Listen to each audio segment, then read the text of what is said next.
আজকে যখন বাজারে অস্থিতিশীল দেখা যায়, বাজারে আমরা দেখি যে বাজারের দ্রব্যমূল্য বৃদ্ধি পায়, বাজার নিয়ন্ত্রণ করা খুব কঠিন হয়। এর একটাই কারণ, বাজার আপনি কখনোই নিয়ন্ত্রণ করতে পারবেন না যদি সেই বাজারে দুর্নীতির অবাধ প্রবাহ থাকে, তাহলে সেই বাজার কখনোই নিয়ন্ত্রণ করা যায় না। কালো টাকা সাদা করার বিষয়ে আমার ছোট্ট একটা প্রস্তাবনা আছে। মাননীয় স্পিকার, আপনার মাধ্যমে অর্থমন্ত্রীকে জানাতে চাই যে আমরা দেখেছি কালো টাকা সাদা করার ক্ষেত্রে মাত্র 15% ট্যাক্স দিয়েই কালো টাকা সাদা করার ব্যবস্থা করছেন। আমি বৈধভাবে আয় করে 30% ট্যাক্স দিয়ে দিতে হবে আমাকে, আর একজন সেই বৈধ আয় অবৈধভাবে বা অপদূষিত টাকাটা সেটা 15% ট্যাক্স দিয়ে সাদা করবেন, এটা আমার খুব যৌক্তিক মনে হয় না। কারণ সেই ক্ষেত্রে অনেকেই ট্যাক্স দিতে অনাগ্রহ প্রকাশ করবে। তারা ভাববে যে আমি এই বছরে অপদর্শিত রেখে আগামী বছরে আমি ট্যাক্স 15% দিয়ে আমি ট্যাক্স এই সুযোগটা নিতে পারি। সেই কারণে কালো টাকা সাদা করতে হলেও তাকে 30% ট্যাক্স দিয়েই সাদা করার সুযোগ করে দেওয়া হোক, এই বিধানটা রাখা হোক, সেটা আমার ছোট প্রস্তাবনা। যে বিষয়টা বাংলাদেশের জন্য এখন সবচেয়ে বেশি গুরুত্বপূর্ণ বা সরকারের জন্য বড় চ্যালেঞ্জ, সেটা হলো দুর্নীতি। দুর্নীতিটাই আমাদের সমাজের আমাদের সরকারের সমস্ত অর্জন ম্লান করে দিচ্ছে। মাননীয় প্রধানমন্ত্রী বারবার বলেছেন এই দুর্নীতির বিরুদ্ধে 0 টলারেন্স ঘোষণা করেছেন, তারপরে আমরা কিন্তু এখনো সেই দুর্নীতিটা আমরা দমন করতে পারি নাই বা দুর্নীতি নিয়ন্ত্রণ করা যায় নাই। আজকে যখন বাজারে অস্থিতিশীল দেখা যায়, বাজারে আমরা দেখি যে বাজারের দ্রব্যমূল্য বৃদ্ধি পায়, বাজার নিয়ন্ত্রণ করা খুব কঠিন হয়। এর একটাই কারণ, বাজার আপনি কখনোই নিয়ন্ত্রণ করতে পারবেন না যদি সেই বাজারে দুর্নীতির অবাধ প্রবাহ থাকে, তাহলে সেই বাজার কখনোই নিয়ন্ত্রণ করা যায় না। আপনি দেখেছেন এবারে কুরবানি ঈদের সময় ছোট্ট দুটি ঘটনা যেটা নিয়ে সারা দেশে আলোড়ন সৃষ্টি হয়েছে। একটা গরুর দাম 1 কোটি টাকায় বিক্রি হয়েছে, যার মাংস হবে 1400 কেজি, অথচ তার পার কেজিতে প্রায় 7,000 টাকা কেজি করে পড়ে। এটা কারা কিনলো, কেন কিনলো? এটা বৈধ উপায় যাদের, তারা এইভাবে টাকা খরচ করে কিনতে পারে না। এটা অবৈধ যাদের উপায়, তারা এই ধরনের এইভাবে খামখেয়ালি করে কিনতে পারে। একটা ছাগলের মূল্য মাত্র যেটা হয়তো 120 কেজি হবে, যাকে 15 লক্ষ টাকা দিয়ে ছাগল কিনছে, এটা কারা করতে পারে?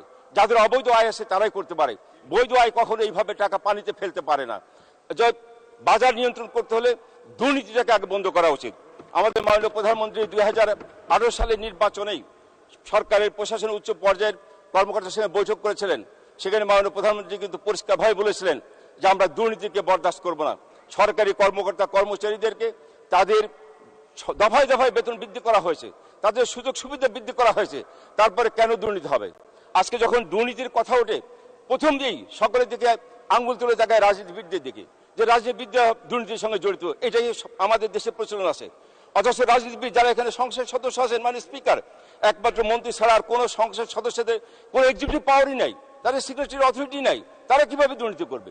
দুর্নীতি হয়তো সরকারের ডেভেলপমেন্ট এবং প্রকিউরমেন্ট ওয়ার্কে, তো সেখানে একজন রাজনীতিবিদের সুযোগ কোথায় দুর্নীতি করার, যদি সরকারি কর্মকর্তারা তার সঙ্গে জড়িত না থাকে? আমরা সেই কারণে আমরা বলতে চাই যে আপনি দেখুন 2018 সালে আমাদের জনপ্রশাসন মন্ত্রণালয়ের এক তথ্য এসেছে, ওখানে প্রায় 1000 কর্মকর্তা কর্মচারীর বিরুদ্ধে দুর্নীতি এবং অনিয়মের অভিযোগ তাদের জমা হয়েছে। কি পরিমাণ এটা তো অভিযোগ জমা হয়েছে, এরকম হাজার হাজার মতুর এখন যারা দুর্নীতির অভিযুক্ত এরকম আছে। আমাদের ধারণা ছিল মাননীয় প্রধানমন্ত্রী স্বাধীনতার পর থেকে এই যাবৎকালের মধ্যে সবচেয়ে বেশি আমাদের সরকারি কর্মকর্তাদের মধ্যে সুযোগ সুবিধা দিয়েছেন, দফায় দফায় বেতন বৃদ্ধি ভাতা বৃদ্ধি করা হয়েছে, কিন্তু তারপরে দুর্নীতি আমাদের কমানো সম্ভব হয় নাই। আমরা দুর্নীতি বিধিবিধানকে বরং আরো নমনীয় শিথিল করা হয়েছে। উদাহরণ হিসেবে বলা যেতে পারে সরকারি কর্মচারী শৃঙ্খলা আপিল, যেটা 2018 সাল এবং সরকারি চাকরি আইনের উল্লেখ করা যায়। এটার কারণেই আমরা বর্তমান বিধিমালার দুর্নীতিপরায়ণ কর্মচারীদেরকে চাকরিতে বহাল রাখার সুযোগে কেবল রাখা হয়নি, বরঞ্চ পদোন্নতি প্রদান এবং সসম্মানে অবসর যাওয়া, পেনশন সুবিধা দিয়ে পাওয়ারও সুযোগ এখানে রাখা হয়েছে। এমনকি বিধিমালায় দুর্নীতির পুনরাবৃত্তি, অর্থাৎ একাধিকবার দুর্নীতি করার সুযোগ রাখা হয়েছে। মাননীয় সদস্য 2 মিনিট। জি, সরকারি ঘুষ গ্রহণের প্রবণতা বৃদ্ধি হওয়া সত্ত্বেও ঘুষ গ্রহণের এই বিধিমালাকে দুর্নীতির সংজ্ঞাভুক্ত করা হয়নি। এছাড়া দণ্ডের বিধানের ক্ষেত্রে বৈষম্য আছে। আপনি লক্ষ্য করবেন মাননীয় স্পিকার, কর্মরত ক্যাডার কর্মচারী দুর্নীতি প্রমাণিত হওয়ার পরও নামমাত্র দণ্ড দিয়ে তাকে চাকরিতে বহাল রাখার সুযোগ আছে। অপরদিকে নন ক্যাডার কর্মচারী দুর্নীতি প্রমাণিত হলে তাকে চাকরিতে বহাল রাখার আর কোনো সুযোগ থাকছে না। অথচ আমাদের পার্শ্ববর্তী রাষ্ট্র ভারতে ওখানে যদি দুর্নীতির অভিযুক্ত হয়, প্রমাণিত হয়, তাহলে বাধ্যতামূলক অবসর প্রদান এবং পেনশন প্রদানের কোনো সুযোগ রাখা হয় নাই। আমরা আবার সরকারি দায়িত্ব পালন করতে গিয়ে আমরা দেখি জাতীয় পর্যায়ে একজন জনপ্রতিনিধির বিরুদ্ধে ফৌজদারি যদি মামলা হয়, তাকে গ্রেপ্তারের জন্য কারো পারমিশন লাগে না। অথচ একজন সরকারি কর্মকর্তা কর্মচারী একই ধরনের যদি অভিযোগে তার বিরুদ্ধে মামলা হয়, তাকে গ্রেপ্তার করতে হলে তার ঊর্ধ্বতন কর্তৃপক্ষের পূর্বানুমোদন লাগবে। এই যে সরকারি কর্মচারী আইন 2018, এটাই এই ধরনের কর্মকর্তাদেরকে দুর্নীতি এবং অপরাধ করতে উৎসাহিত করেছে। কোন সরকারি কর্মচারী ফৌজদারি অপরাধের শাস্তি 1 বছরের কম হলে তিনি চাকরি থেকে বরখাস্ত হবেন না।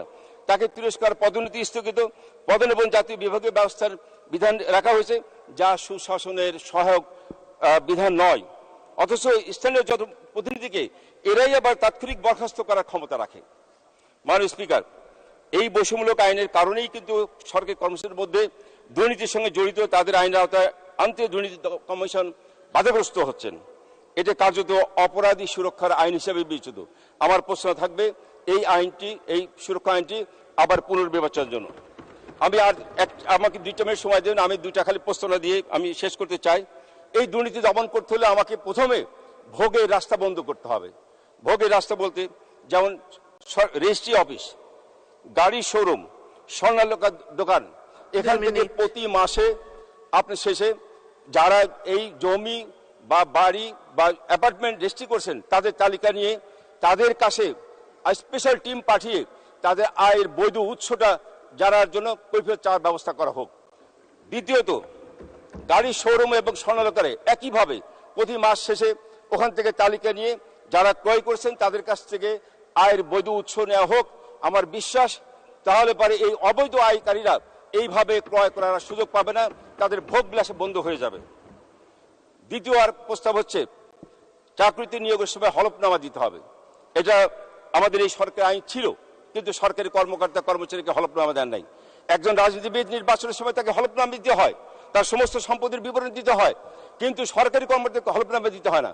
আমার প্রশ্ন থাকবে, চাকরি নিয়োগের সময় তার হলফনামা বাধ্যতামূলক এবং প্রতি 5 বছর পর অথবা প্রতি পদোন্নতির সময় তাকে হলফনামা দিতে হবে, যাতে সে 5 বছরে তার কি পরিমাণ অবৈধ আয় হয়েছে বা বৈধ আয়ের কি সম্পদ হয়েছে সেটা যাতে পরিষ্কারভাবে জাতি জানতে পায়। তৃতীয়ত, আমি আরেকটা প্রস্তাব রাখতে চাই, সেটা হলো যে স্কুল শিক্ষা কারিকুলামে এই সরকারি চাকরিজীবীদের বেতনের স্কেলটা পাঠ্যক্রমে অন্তর্ভুক্ত করা হোক, যাতে আমাদের প্রজন্মরা জানতে পারে তার বাবা, তার ভাই বা তার আত্মীয় সরকারি চাকরি করে কত টাকা বেতন পান এবং সে কি খরচ করছে। এইটা কারিকুলাম অন্তর্ভুক্ত করলে তাদের মধ্যে লজ্জা হবে, পরিবারের কাছেই তারা হেয় প্রতিপন্ন হবে। আমার বিশ্বাস যদি এই প্রশ্নগুলো যদি অন্তর্ভুক্ত করা যায়, কার্যকরী করা যায়, তাহলে বাংলাদেশের দুর্নীতি রোধ করা সম্ভব।